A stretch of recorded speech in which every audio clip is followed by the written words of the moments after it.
And I'm going to start our PowerPoint now. See if it'll work. And so while Emily is pulling that up, I just would ask that y'all go ahead and mute yourselves. We're definitely going to have time for people to ask questions. I also have the chat pulled up in the side. So if people have questions during the presentation, I'll be monitoring that, or I can see y'all's faces. So gesture and we'll do our best to get to you. So now at this time, I'm going to go ahead and turn it over to our executive director. I was going to say producer. I don't know what's going on. Our executive director, Susie Weller. She is our Children First executive director. The idea of being a producer is pretty exciting. This would be the first time in my life. Hey, everybody. Thank you so much for being here. And my name is Susie Weller. I'm the executive director of Children First. And so why do you care? Why is this important? Athens Oconee CASA started 30 years ago, and we started right after or shortly after the CASA initiated on the West Coast, and we were one of the first programs in Georgia. And through that, our board in 2008 said we were trucking along. We were Clarke first, then Oconee.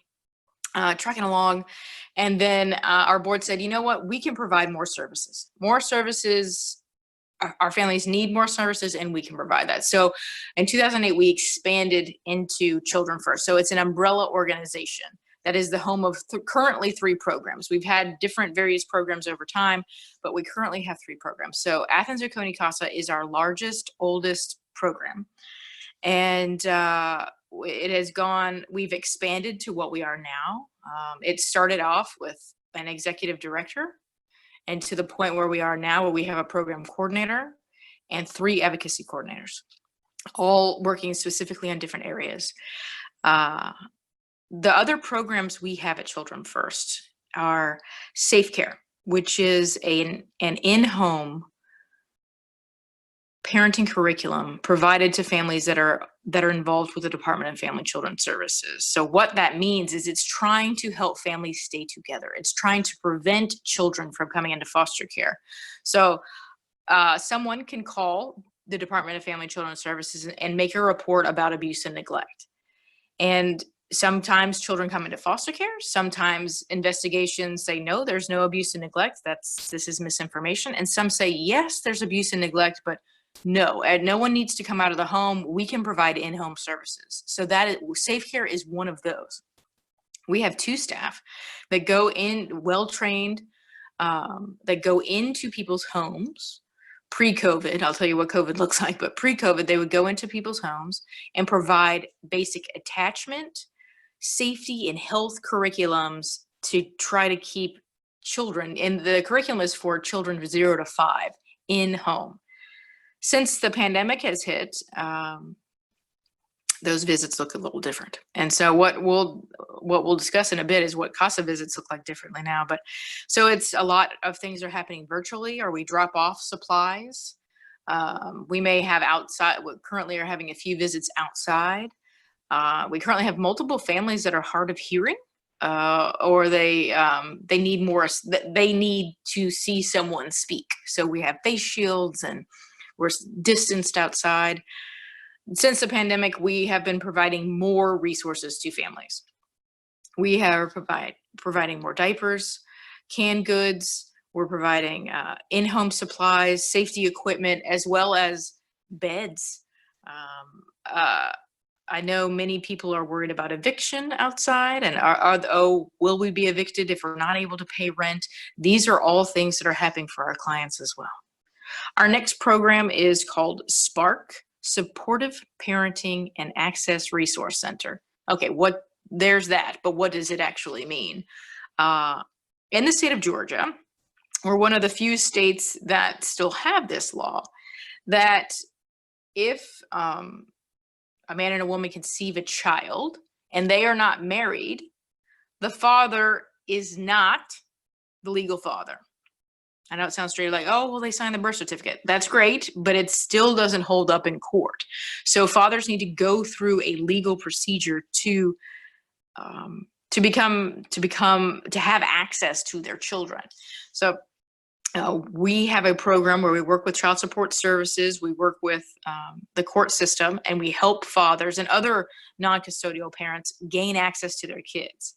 So we set up visits, we work with the custodial parent. Many times there's a history of some kind. And many times it's not a very good history. So we're calling mom or grandma in majority of the cases to say, hey, he's paying child support, he wants to build a connection with their child, what can we do? So if there's domestic violence or there's if it's dangerous for the parents to be around each other, that is not what we do. We create a different plans to create a safe environment for parents to get together. So some of our numbers, looking at our numbers here, and we currently have 79 active CASA volunteers who are serving 160 children. Each CASA volunteer serves about 2.5 kids. I know that those numbers don't add up, but that when you break it all down, that's what it looks like. We have many CASAs that serve 1 child. We have some CASAs that are serving 8 or 9 children. So know that there are many different size cases, and we assign cases by sibling group, unless there is something that would prevent kids from, unless it would be a problem to have the same advocate, but many times we would want 1 CASA per family. Currently, we have 116 children on the waiting list, which makes a total of 276 kids in foster care. On that waiting list, 72 children are African American, 15 are multiracial, and 29 are Caucasian. To meet the needs of the children that we have on our waiting list, we need 46 volunteers. And so during this process, you may think, this is not a good fit for me. I'm not sure I want to volunteer here. That's okay. We know that this is a different kind of volunteer experience. We know that this is not handing out food. We know that this is much more than being a mentor. So this is a whole new game. Thank you so much for choosing to be here on this rainy Tuesday night in the middle of a pandemic. I know my life has changed. I know all the staff's lives have changed dramatically. And thank you for choosing to show up in this day and time to learn more about this and possibly join us on the adventure that is being a CASA volunteer. So I'm going to turn it over to our lovely staff that are recognized across the state for being wonderful facilitators and enthusiastic about this mission. They care greatly for this. So you are in good hands, but you will be seeing me throughout training. Okay, so the next thing we're going to do is we're going to show a video. This video was created for us by a team of UGA, actually. They did a project for us. The young lady in this video was one of the children that our program served, and the CASA in this video was one of our CASA volunteers. And so I'm just going to get started and let them talk.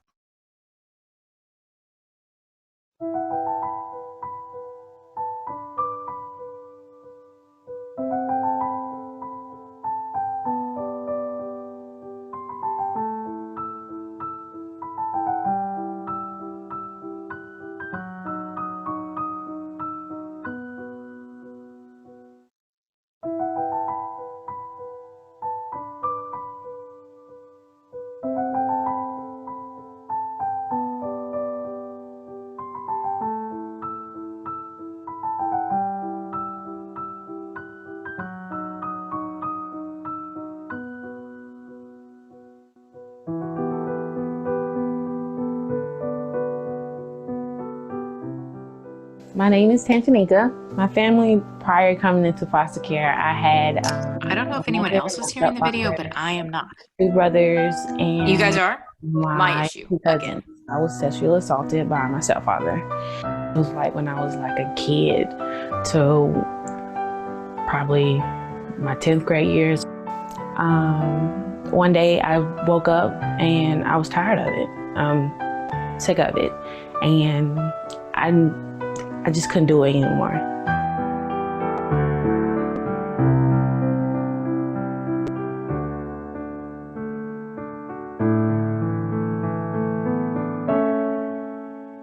My first impression on my CASA, her name is Faith. She's become my best friend. And so the day that I met her, I went to her school, just a skinny little thing, glasses that were too big for her face. And she sat down with me and we started talking, and I told her who I was, and I tried to explain, what a CASA was and what I was gonna try and do for her. And she asked me, she said, "Do you want to see my files?" And I said, "Sure, I would love to see your files." And she reached into her book bag and she pulled out this stack of loose papers. And on these papers, she had written dates and times and things that had happened and where they had happened and how she had felt and things that she had thought. And she said, "I've been keeping these files for a long time. I thought, I am going to fight for this child." You know how you can't express everything to everybody. You gotta watch what you say around people. With a CASA, I don't feel like that. A CASA is there for me. I know where your attention is. The attention is gonna be on me. If I need you, you're gonna be here for me. I'm very close to Faith still. I've had 5 cases over the 5 years. With each child, there's a different point at which you know it will be okay. In Tan's case, I knew it would be okay when her grandparents were awarded custody of her.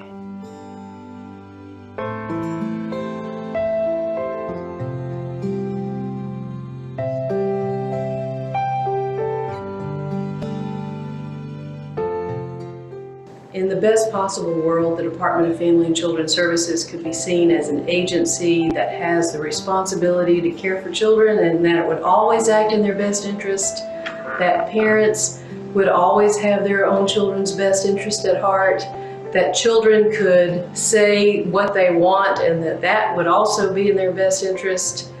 But in reality, all of those interests are separate and do not necessarily even overlap. The benefit of the CASA is their ability to have one case, devote time to it, and with their very effective training, help make sure that the child's best interest is always part of a conversation.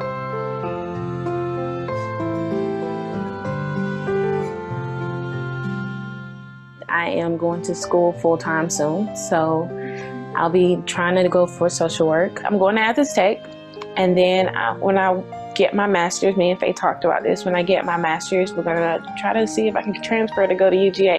I go to different events and talk to them about foster care, talk to them about the experience that I've been through, talk to them about the life of a foster child.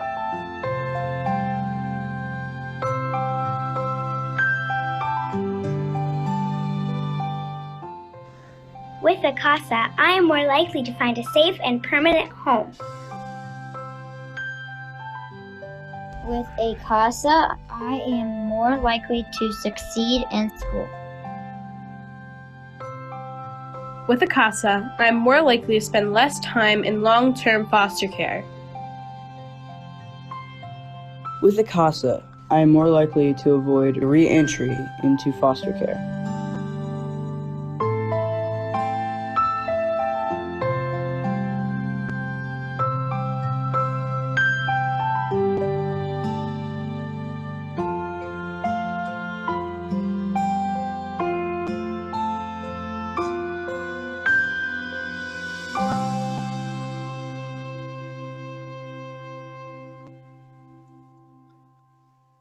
All right, guys. I sent out the link to that video in the chat. I hope that everyone was able to see and hear it. I know Susie was having some trouble, so I hope none of y'all had trouble during it. But I really do just want to say we're very thankful to Tan and Faye for being willing to participate in that and being open and letting us use their story to present to people like you guys. So again, I'll just reiterate, if you guys have any questions during the presentation, we're about to go into like the specifics of what it means to be a CASA volunteer, and then about training and other things. But if you have questions at any time, again, we're monitoring the chat, and you can also gesture and say, hey, I have a question, and we'll both do our best to call on y'all. But I'll go ahead and kick it off. So CASA stands for Court Appointed Special Advocate. So CASAs, people who are CASAs are people like you guys. We say anybody can be a CASA volunteer. We don't have to have volunteers who, are part of a higher ed program or have gone to school for social work. We have people who are stay-at-home parents. We have retirees. We have kids who are still in college, not kids, sorry, but adults who are in college. People who are working during the day, all kinds of different folks come to CASA. Really the biggest thing is people who have a passion to serve our community's vulnerable children and who are willing to put in the time and effort that it takes to become a CASA volunteer. So once a CASA goes through our training program, which we'll talk more about later, they're assigned a case of a child who comes into foster care. So I know personally for myself, I had a very ignorant understanding of what foster care was before I actually began working with CASA. I thought foster care meant kids get adopted, people swooping in and saving kids and all that good stuff, and that's really not what foster care is at all. So foster care is meant to be a temporary solution. We don't want kids to come into foster care for a variety of different reasons, but mainly because we do not want to uproot that child from most likely the only family they've ever known and put them somewhere else. Children, as they're growing up, they need stability, and to bring a child into foster care, that creates a lot of instability. When children come into foster care, it's because they're no longer safe in their home. Whether it be because of abuse or neglect, it can be for a variety of different reasons, but once it's determined that a child needs to come into foster care, it's no longer safe for them to be where they are. So when kids come into foster care, they become involved with the Department of Family and Children's Services. So what that means is their foster care case is assigned to a case manager, and that case manager basically becomes their parent, because at that point the state has custody. So they're supposed to do a lot of things that a parent is supposed to do. They're supposed to make sure they're in the right school, that their needs at school are being met, that they're going to the doctor as often as they're supposed to, going to the dentist, seeing a therapist. But not only that, that case manager is also helping secure services for parents. So when I say that foster care is a temporary solution, our hope is that at the end of the day, we can reunify these families if that's in the best interest of the child. We don't want to keep these kids in care. Our hope is that they, sorry, I don't know if y'all can hear that or not.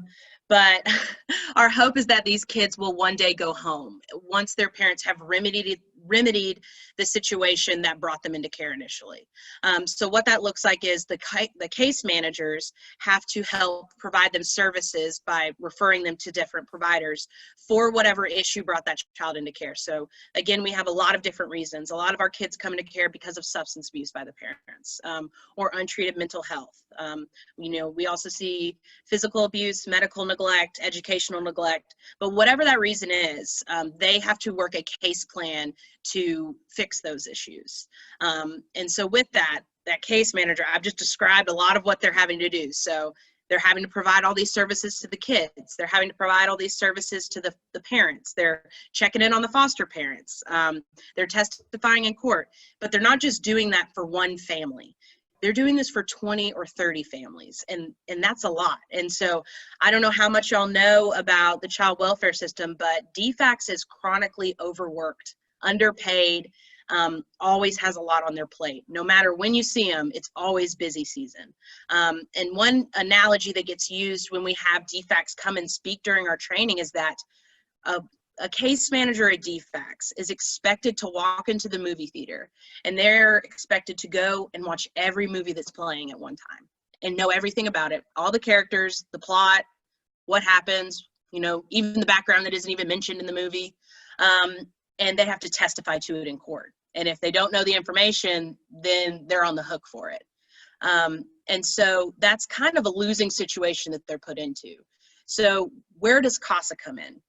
CASA comes in and they go to that movie theater and they go to one movie. And they go to that movie and they watch it over and over and over again, and they become an expert on it. And they know the family. They know that family extensively. They know the family dynamic. They're talking to the therapist. They're talking to the parents. They're talking to everyone in this picture, and they're able to put together all this information to advocate for the child. So what that means is, what is in the best interest of the child? What does this child need, and what does this child want too? Because what they want is also included in best interest. And so not just what the child needs, but also what the parent needs, because we like to think that it's in the child's interest to go home if that is a possibility that is safe for them. So they're doing all those things that the case manager is doing, communicating with all those different parties, but with one family. And so what does that look like? I know I kind of already talked about what a case manager does, but CASAs, number one, they go and visit their kids. Our expectation is that CASA volunteers will visit their children at least once a month. That looks very different right now, but under normal circumstances, our hope would be that you're able to go out to wherever that child is placed, and spend time with them. And it doesn't mean that you're going out there to ask them all these questions and say, hey, tell me about this situation you came from. But a lot of our CASA volunteers go out there and they build a relationship with their kids, and the information comes later. And so you see them once a month, hopefully in different settings. You're speaking to their foster parents, their therapists, their teachers, and you're also communicating with their parents, which is huge. That's a big part of being a CASA volunteer. Not only are you communicating with the kids, but you're communicating with the parents, because your job is to follow this child and their family through the foster care system and collect all that information. And the reason that we have CASA volunteers is to prevent things from falling through the cracks and to also help this child reach permanency sooner. So the last time I looked, National CASA did a study, I think it was actually back in 2019, so not too long ago. And the data they had was that CASAs who are assigned to foster care cases have their cases closed 6 months sooner than a child without a CASA. And so our children on average are spending 1.5 to 2.5 years in foster care. That's a lot for a child. I don't know if any of y'all are able to reflect back and think about how long you thought summer was going to last, or even how long the school day lasts, but 6 months, that's huge to a child. So I always tell my CASA volunteers this, and I'll say it all the time throughout training: CASAs make a difference. 100% they do. Even if you can't see it in the immediate, you are making a difference every day. And so with that, I think a big part of that difference is the stability that CASAs provide. We'll talk about this a little bit later during the requirements section, but we ask our volunteers to stay on for the life of the case. With the child welfare system, because of like the intense nature of this work, how emotionally draining it is, there's unfortunately a lot of turnover. And so when a kid comes into foster care, they could have several different foster homes. They could have several different therapists, even several different case managers at DFACS. We don't want to be a part of that. I'm not faulting anyone who has to step off or, has a different situation come up. I'm saying we want to be someone that's stable for them, because these children are already coming from instability and they're entering a system that is chronically unstable. So that is why we ask for such a huge commitment. I know this is a lot different from other volunteer opportunities, but that's why it's very important to us that our CASAs are able to continue to show up for our kids. I think I kind of already mentioned this already, but again, CASAs are information gatherers. So what that looks like is we say you're a sponge, not a hose. So CASAs aren't there to, walk in and say, hey, did you know all this about this kid? Like, yeah, what about what mom did the other day? I heard she didn't pass her drug test. That's not really what CASA does. There's a lot of issues with confidentiality if that's how you're planning to go around.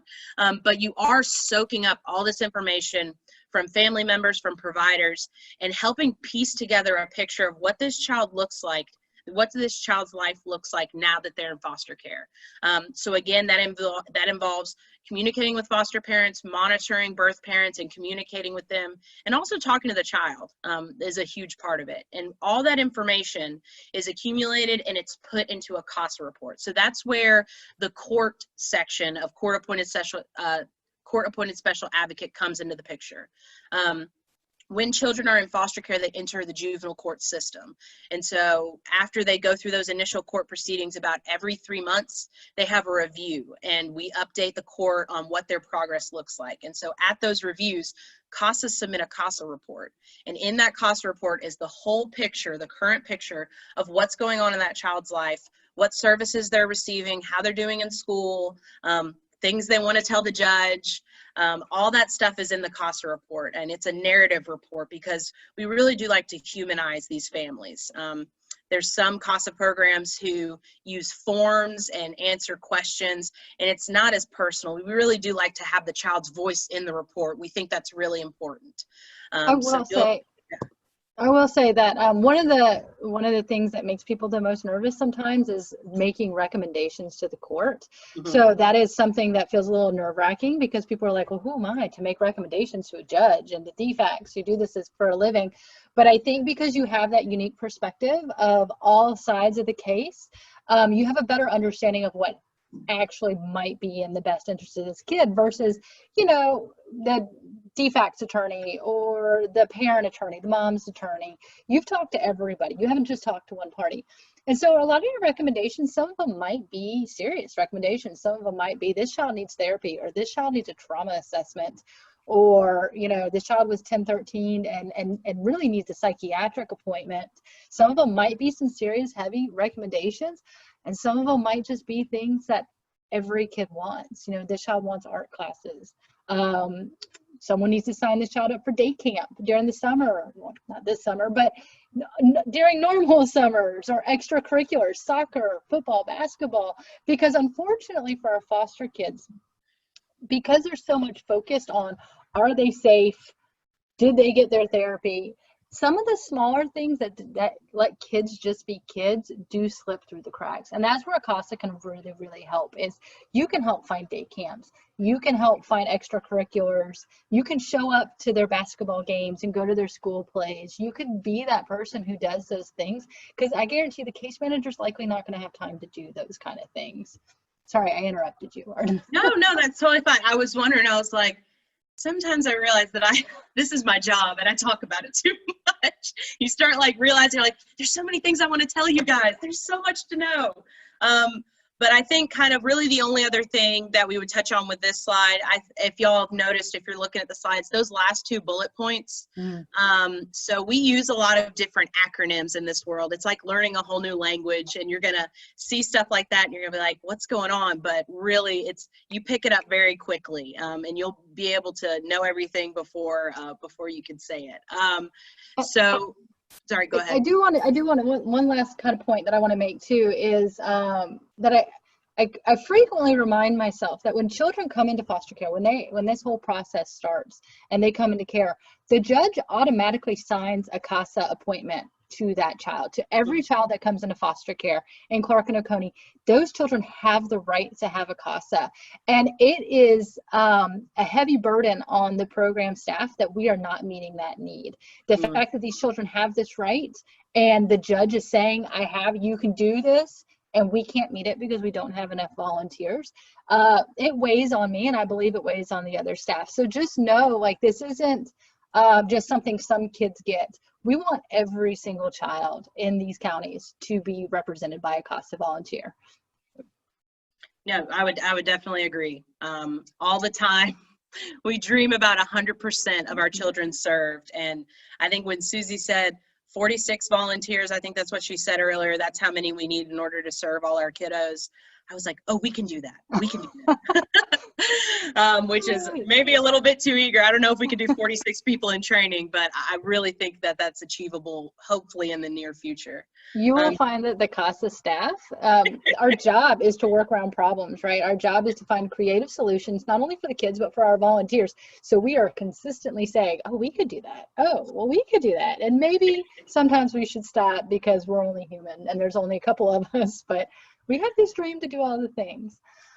So this next slide is advocacy during COVID-19.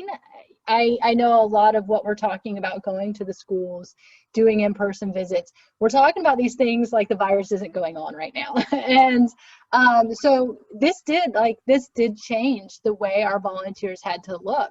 You know, before this started, we didn't have a protocol for a pandemic. We didn't have a plan in place for if everybody had to go in lockdown.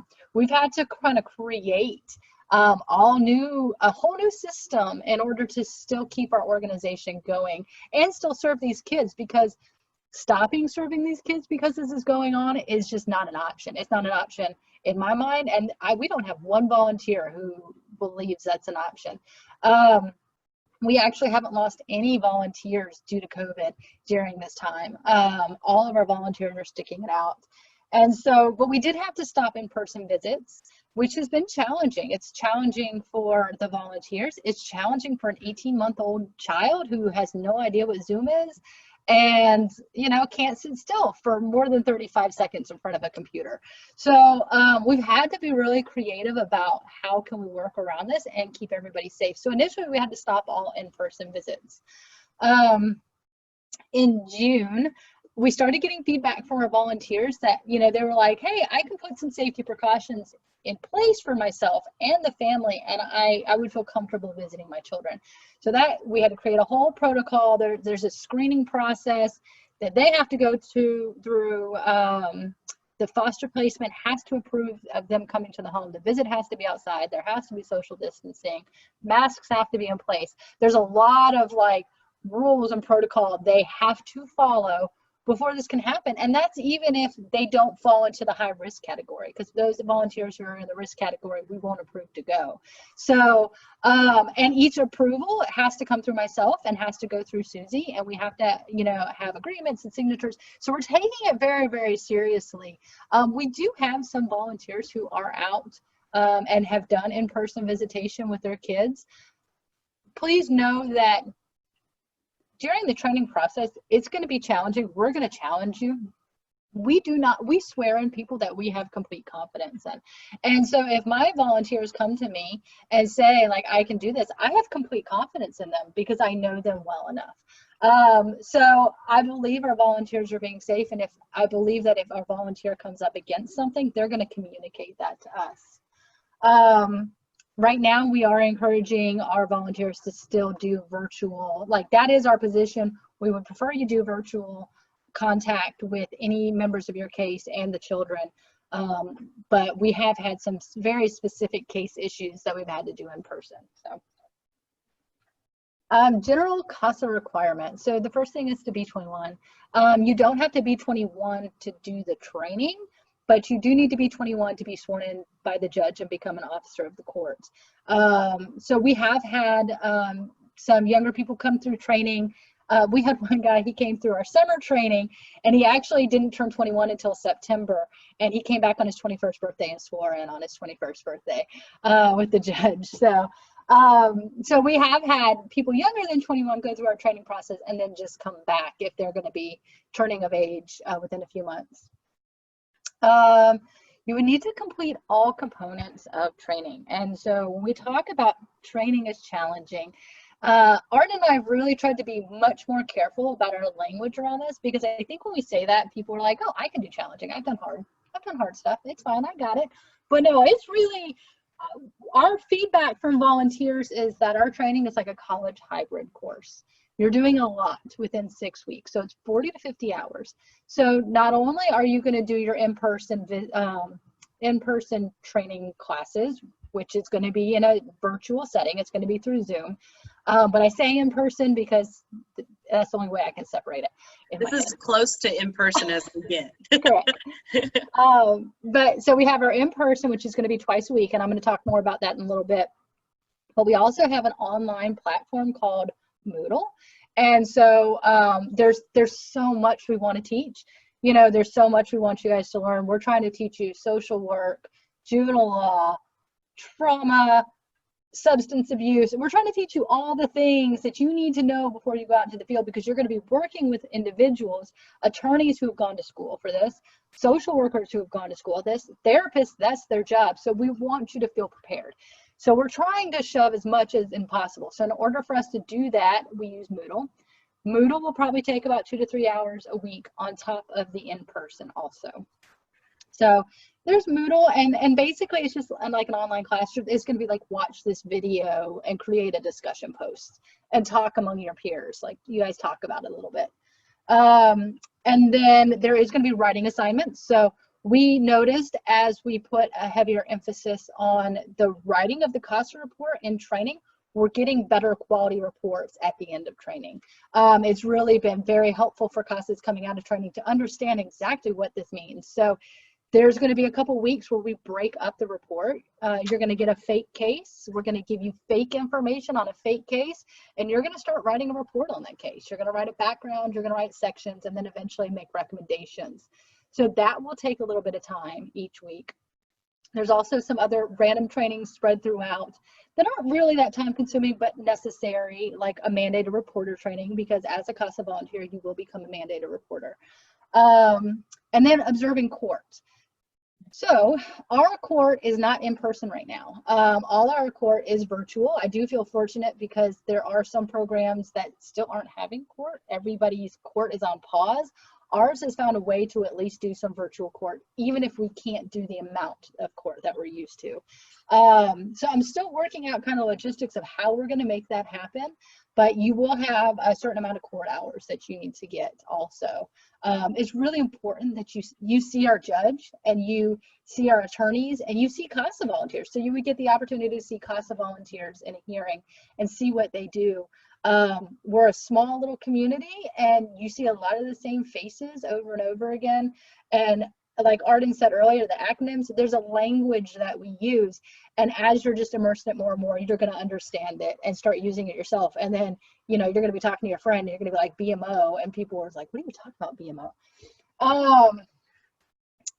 So it is required you see your child at least once a month. You're welcome to see the child more than that. Each child has specific needs. Especially during this lockdown time, I've encouraged some of my CASA volunteers to make like every other week contact. Maybe their child is a teen and they're struggling with some, you know, certain things of not having that communication with people in the outside world. So you're welcome to see them more than once a month, but at least once a month. So that's a requirement. We ask for the 12 to 18 month or life of the case commitment. It is a big commitment, and we do recognize that. But like Arden said earlier, we want to be that secure, safe adult that shows up no matter where they are. We've had children, you know, who have disrupted several homes. You know, maybe their behavior isn't the best and they've bounced around. And, you know, one child was just shocked when his CASA showed up, because he was like, I moved. What are you doing here? And the CASA was like, no, I'm going to show up. No matter where you go, I'm going to show up at that home. And that said something to that child who had just been in the system for so long. It's incredibly important, especially while we're in this virtual setting, that you have access to your own personal phone, your own personal email, a computer. We do our reports and our editing in Microsoft Word. So you don't just write a report and we submit it to the courts. You write a report, you send it in. I'm going to give you feedback. I'm going to ask you some questions, and I'm going to send it back to you. And then we go back and forth so we can make sure that we get your best work to the court, because it's going to go as part of that child's record. And so we want to make sure it reflects all the work that you've done. You need to have video chat capabilities for training. There's just no way. I don't think you would learn the things that you needed to learn in the training class without it. And then 12 hours continuing education in service hours a year. I think Arden already touched on this about, you know, there's different things that are going to continuously come up that you want more education on. We make in-service really easy to get. You can read a book, you can watch a documentary. If you attend a webinar, if you're in school and it applies to CASA work, you know, if you're like, I attended this really great substance abuse or child development webinar, great, let us know, we'll give you some in-service hours. We don't want it to be hard to get, we just want people to get continuing education on it. Okay, training expectations. And I'm sorry, I know I'm talking really, really fast. I hate keeping you guys on here longer than you need to be. Okay, so training, we talked about it's hard. And not only is it just a lot of work, but the staff is going to challenge you. I find that even the most open-minded people will have biases. You have biases that you may not even know that you have. You have beliefs that you don't know are there until you start doing some of this work. I know when I started doing some of this work, I started like, oh, I never thought about that's how I feel about this one particular topic. That's interesting. And it really made me reflect, like, why am I thinking that? And why does that apply to everybody and not just me? So, you know, we're going to challenge that. We're going to challenge some of those beliefs that you have. I have a volunteer. She's been with our program for a really long time. She's actually, I started in 2016. She was one of my first volunteers that I got, and she's still a volunteer now. But one of the things that she always says is that you have to be able to make judgments without being judgmental. And you have to be able to have empathy without losing sleep at night. There's a fine line that we walk with CASA. And yes, we want you to evaluate the parent's behavior. We want you to say, Mom isn't getting it together, or Mom's made a lot of progress. We want to hear those things. We want to hear what you have to say, but without judgment, without condemning them. Does that make sense? Because of the fact that we have to continually remain objective, because at the end of the day, these parents are these child's parents. Like, these children love them regardless. And so we don't want to take that lightly. Expect to be uncomfortable. We're going to push you throughout training. We're going to do some activities that are uncomfortable for you. We're going to do possibly some videos or some audio activities that can really emotionally challenge you, you know, and we're going to do role plays. So Arden is a great, wonderful actress. She does a really good job. And you're going to role play with her. And I know it seems silly, and some people really hate role play. But we've also gotten feedback from our volunteers that once they're on the case and they're actually out in the field working, they felt a little more prepared because they had already kind of come up against this character or this personality when they were working with Arden. So we're going to do some of that, and it's going to be uncomfortable. This is just an uncomfortable way. You know, you're trying to build connections with people virtually, and this is difficult for us as staff because we really, really want to get to know our volunteers. So the most important thing is, if you're uncomfortable or if you're having a hard time with something, you're going to hear us continually say that. Please communicate with us. Please just communicate with staff. We want to help you out. We want to work with you to figure out if this is the best place for you to be, if this is the best volunteer experience for you, and just talk to us. If it's not, there are no hard feelings. It is okay. There are tons of things that you can do for children in foster care that aren't this. So just know, anything you absorb, even if you walk away tonight from this meeting and you're like, that is not for me, that's okay. That's okay. Thank you for being here. Take this information to somebody. It could be great. Maybe it's your neighbor. Maybe it's your aunt. You know, maybe there's somebody else in your life that this could be really, really good for.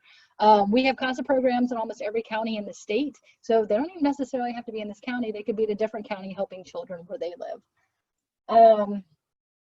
And I guess, Emily, if you would, I guess I would also say, and I know we touch on this already, but I feel like it's appropriate to bring up now, but that we will also, you know, Emily and I, and, you know, Tasha, who isn't here, we've all been doing this for a while. Katie is starting to become familiar with CASA. We know what it takes to be a volunteer. And just because that's not something that like you feel comfortable doing, that doesn't mean anything about you as a person. Clearly you're here, you want to help. But I will say, training is an ongoing interview process. So we are also continuously evaluating, okay, is this really a good fit? Because it does take a lot of work to be a CASA volunteer. And there's going to be moments during training where it's really important for us when we communicate with you and give you feedback or constructive criticism, because those are also moments to let us know, okay, so in training, here's how they're receiving this feedback. Is this how they're going to receive feedback when they're on their case? All of this is a reflection of, okay, we're practicing these things now because these are relevant to when you're working a case. And just know, we know our community. We know the attorneys we're working with. We know our DFACS building. So if we're giving you recommendations and guidance on what would be more appropriate, that's not Emily necessarily saying that. That is my experience in the field and knowing what the expectation is in the community. And I would rather me be the one to give you that gentle feedback of, hey, maybe we can do this, or maybe this is going to be better if we do that, than have you dealing with it while you're maybe at DFACS or in front of the judge, because then it could be a little bit harsher, and it could be in front of people, and that's what we don't want. So just know that that feedback that we give you, all that constructive criticism, is really just so you can just be the best CASA volunteer that you can be. Emily, I wanted to say real quick, Yeah. the concept of teachability. And so we as staff need to be learners. You have to be a learner at all time. That, oh, this new thing happened. Oh, wow. How do we meet the needs here? And so we're looking for folks that want to be learners and are willing to teach, but then also be teachable. And also realizing that many of our caseworkers are young women right out of college. And so if one was to struggle with taking direction from a young woman, they're going to have a tough time in this role as a CASA volunteer. And so that's a part of, we have to be learners, we have to be present, we have to participate, but we also need to be able to jump in when we can. So. I mean, that's true. I think sometimes we get doing this and we're like, I already know that. But putting that, like, I already know that card away, and recognizing that though you may already know that in a situation for a particular person, that is not this person's situation. So I agree. And we do come up against that sometimes. Another challenge, I think, sometimes for our volunteers is that all the work we do is confidential. You can always share anything with the staff here. You're going to have a great support system with the staff.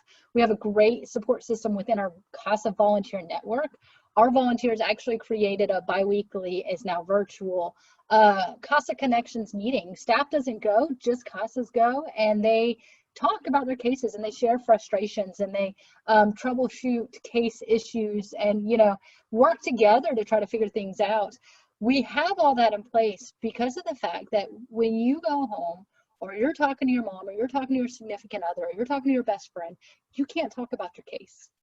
You can say, wow, I'm having a really tough day on my case. That's okay. But to go into case specifics is completely inappropriate. It's all confidential. Your CASA appointment letter is incredibly powerful, which is why we screen so hard. Your CASA appointment letter even overrides HIPAA, which means you can walk into any hospital, any police station, you can walk into anywhere and collect records on not only the child, but the child's biological family. You can collect records on mom, you can collect records on dad. And people get really weird. They're like, no, nothing overrides HIPAA. The CASA appointment letter does. And so that is why we take this so seriously. We take our screening really seriously because we are giving you a free pass to dig around in these people's dirty laundry. And I just want you to think about your own dirty laundry for a minute and think about how would you feel if this random stranger walked in off the street and just had a right to all your personal information. And so that is why our screening is so hard. That is why our confidentiality standard is so incredibly important to us. We talked about communicating with some staff. It's imperative. You'll need to be an active listener during this process too. We're going to talk about active listening and training and what that means. Deadlines are incredibly important. Also, we want to be able to give you the feedback that you deserve. We want to be able to support you the best way that you can, but also know that while we're supporting you and giving you feedback, we also have our own CASA volunteers that we're supporting. We still have court. We still have all of our other tasks. And so if we give you a deadline, it's because that's the deadline we've set for, like, hey, we can meet this deadline and I can get you the feedback that you want. So just know that it's really, really important. It also kind of sets the standards because when you start actually working as a CASA, you're going to have deadlines on your reports that you have to meet. We are supposed to get our CASA reports to the court 5 days prior to the hearing. And so we start working on those deadlines pretty early. And plus, we don't want you to have to rush. Like, I don't want you to have to try to rush write a report that's not going to be that great in 2 days. Solution-based thinking and the ability to work with difficult parties. So we are not blind to the fact that this system has issues. We are working in a system that is flawed. You're going to work with case managers, and there are going to be people at our DFACS office who may not look like they're doing their job sometimes. If you are coming in today and you hate DFACS and you kind of have an agenda against DFACS, this may not be the volunteer experience for you. While we recognize that there are all these flaws, that is not our position is not to point them out. Our position is to say, yes, this is a thing that's going on. How can we help? How can we overcome? And when our case manager feels like she's dropping the ball, she or he are dropping the ball, we don't want to say, hey, you're dropping the ball, you're not doing your job. We want to say, hey, I feel like you're struggling a little bit. Can I help you? Can I take something off your plate and do this thing for you?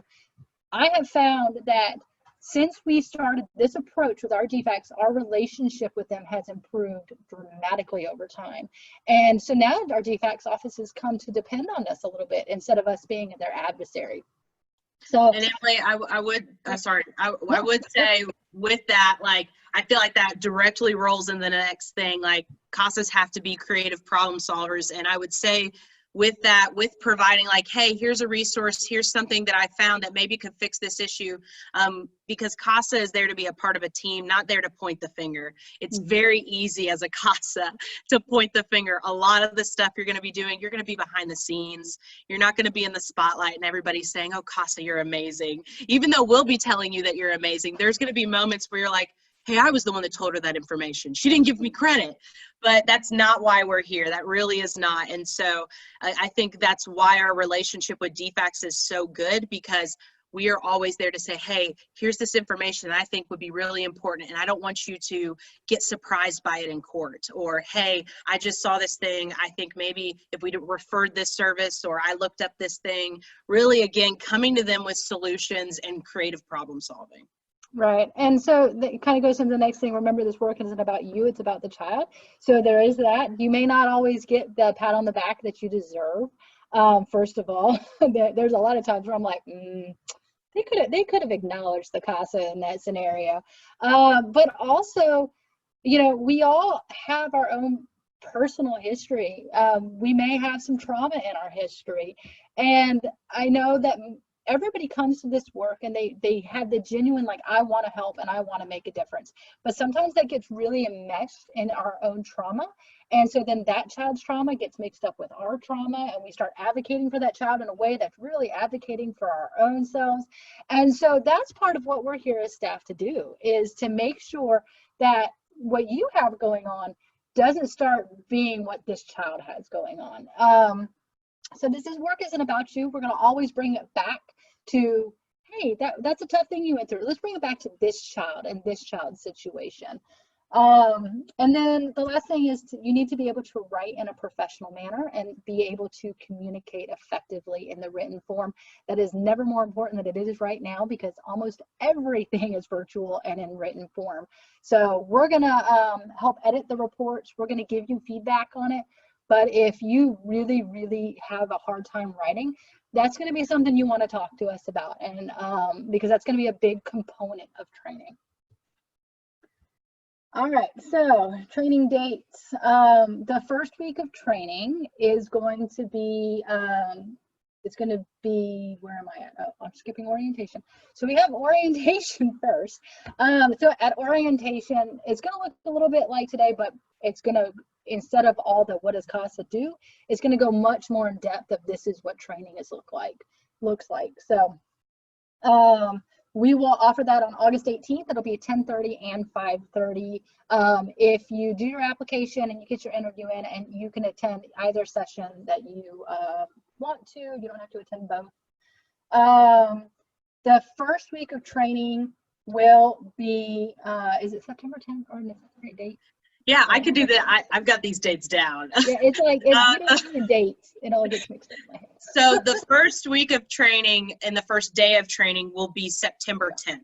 And so that first week, we're going to meet once during that week. So for everything after that, we'll meet twice a week. But for that first one, for that first section, we'll meet once. And that'll be an extended session. It's going to be a lot more of the introductory stuff. But after that, we'll meet twice a week on Mondays and Thursdays, either in the morning or the evening. And that's something you can definitely switch in between, which whatever works best with your schedule, as long as you communicate with us. And we'll be meeting until October 15th. So it's that 6 weeks, twice a week, except for that first week. And by meeting, it's all virtual. By meeting, it's all, just so we're clear, there's no actual in-person meeting. Susie starts feeling a little weird if we start sounding like we're going to talk to people in person. Sure do. Sure do. That's main jobs at this point during the pandemic. So after, once you finish training, we'll have swearing in. Generally our swearing in, it's not class time, it's get together time. It's have your significant other, have your children, have your support systems, whether it's friends or family, come, and we're all going to have dinner together. I don't know if that's going to be a possibility at this point. We may have to do a virtual swearing in where we all have our dinner beside us. I don't know. So I can't give you specifics on what that is going to look like right now, but that is what our swearing will be, and we'll have a judge available. Again, the time commitment for training is a thing. So this a lot of times catches people off guard. So I want to be really, really clear that it is 45 to 50 hours of training in 6 weeks. This is our first time doing training completely online also. So if you go through this training class, you get to be our guinea pigs and learn along with us a little bit. Once you take your case though, like once you finish training and you're sworn in, your time will look more like 10 to 20 hours a month. I would say average my CASAs put in anywhere from 10 to 15 hours a month. That's scheduled usually on their own time. Some CASAs work more on the weekends, some return emails in the evening, some go visit their kids on their lunch break. So once you're sworn in and you have your case, the volunteer work kind of really revolves around your life a little bit, and you have more control over the appointments. The only control we don't have is when court hearings are scheduled. They schedule them when they schedule them, and we're going to show up. And Emily, real quick, I do want to say, like, people do say that training is probably the most difficult part of it's the most time intensive part. And I want to say, if you're worried about, do I have time for training, just talk to us. And we'll, do our best to meet you where you're at. I think Emily said this in the morning session, but we are also big creative problem solvers. We work around a lot of things. So we really do want to work with you if we can. I just want to make sure we mention that. Absolutely. So if after tonight you're like, what do I do now? Okay, great. I'm interested. I'm kind of interested in checking out training. What do I do? So the first thing you're going to do is you can go to our website and you can download our volunteer application. You can also private message Arden or myself your email address, and we can just send it out to you, whichever you would prefer. And once you have your volunteer application in, I'm going to need to schedule an interview with you, and the interview will be virtual. And it will take about an hour. And just be prepared for that interview. We're gonna get close and cozy, and we're gonna ask you a lot of personal, hard questions. I think a lot of times people think they're coming for a job interview, and it's a bit more intense than that. So that would be the next step, is to get your application in, get your interview set up. I really want to try to get interviews from the informational session in before orientation. If we get to orientation and you're waiting until then to do your interview, a lot more people show up, and it is a lot harder to schedule and fit everybody in a time that's convenient for them. So if you're feeling strongly, if you really are feeling a pull to do this, we're also going to stay after, and you can go to a breakout room with me on Zoom and ask me any personal questions if you have a personal specific thing that you want to talk about. So that would be the next step: application, interview. And just keep in mind that training is an ongoing interview process. So when you start training, you are not locked into being a CASA volunteer. Just know that. When you start, you are welcome at any point to be like, you know what, I can't do this. Or, I went to that court hearing and I got so upset and it hit me and I can't do this. That is okay. Again, I cannot say it enough that when you start training, you are not, and not until you are sworn in as an officer of the court by the judge, are you like locked in and married to us? Okay. You can break away and step away at any point and say, I can't do this, and there will not be any hard feelings. We completely understand that the work we're asking from volunteers is difficult and is challenging. Also know that, like Arden said earlier, we know what it takes to be a volunteer. We know what it takes to be successful with this program. So we will also be continually screening you through the training process. And there may be a point, if we have a lot of concerns, that we sit you down and we say, hey, we have these concerns, and this may not be the best fit for you. And here's why. And we're always going to be real open and honest with you. Just know that. I think sometimes my open and honesty and directness is a bit much for people, but I would much rather you hear the truth from me than feel like I'm just brushing you off. So, okay, minimum training, virtual training requirements. We talked about the laptop, the webcam, microphone. We're going to have Zoom. You do not have to create a paid Zoom account. You just need like one of the generic, like free Zoom accounts. You need to be able to attend training in a private setting because, yes, most of the stuff we're going to talk about in training is hypothetical. But if you start attending court, you may want to talk about what you heard in court. And at that point, we will be talking about real people's lives. So we just need to ensure confidentiality. You need to be able to attend all training sessions.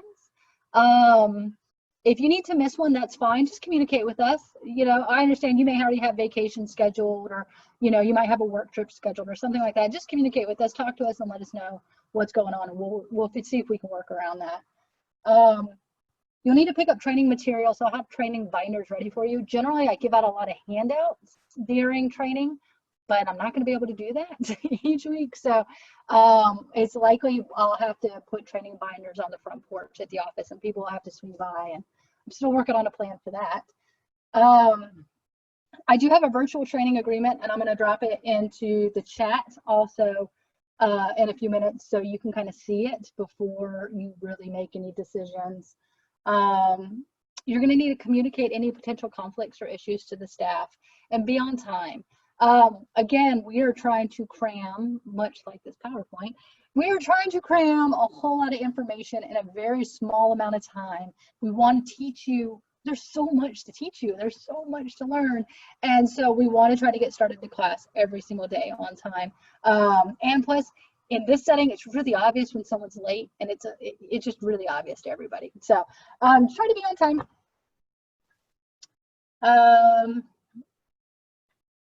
I think we pretty much covered all of this already. Kind of what's going to be different is everything's virtual. Our speakers would have to be virtual. Our court is going to have to be virtual. The meeting times are different. Normally, we only meet on Thursdays for 3 hours. 3 hours on Zoom is way too long to sit there. So that's why we've broken it up.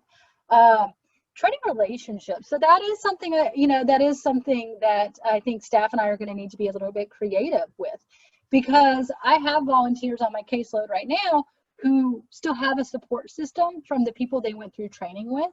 And we're going to try to help facilitate that even in this setting. We're going to do some breakout rooms and kind of pair you up. So hopefully we'll figure out a way to overcome that.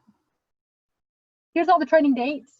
You don't have to memorize this or print this or write this down right now. If you turn in an application to me, I'm going to send you these dates. So I just kind of wanted you to see kind of the breakdown of it. What do I do now? We talked about it. If you're interested, you're going to reach out and you're going to submit an application, or you can go to the website and download the application. You can stay after today. If you have any specific questions that you want to talk to me or Arden about, we can address those today. If you are still on the fence, like if you're like, I don't know, I need to think about it, or I need to talk to my best friend, or I need to talk to my person and really kind of process all this, that's okay. We still have lots of time before training starts. And if you're on the fence, I would much rather you take this time to really evaluate, how is this going to look for me? And, it's not just how does this look for me right now while I'm staying home, but how is this going to look when I go back to normal, when I'm back to my job in person, when I'm back to doing my children's extracurricular activities, when I'm back to a normal lifestyle pre-COVID, how would this fit into your life? And really consider all those factors. is now the best time. We are always offering more training. So we'll have a training in the spring. We'll have more trainings next year. So if maybe you're finishing up a class or something right now and it doesn't work right now, maybe it will next year.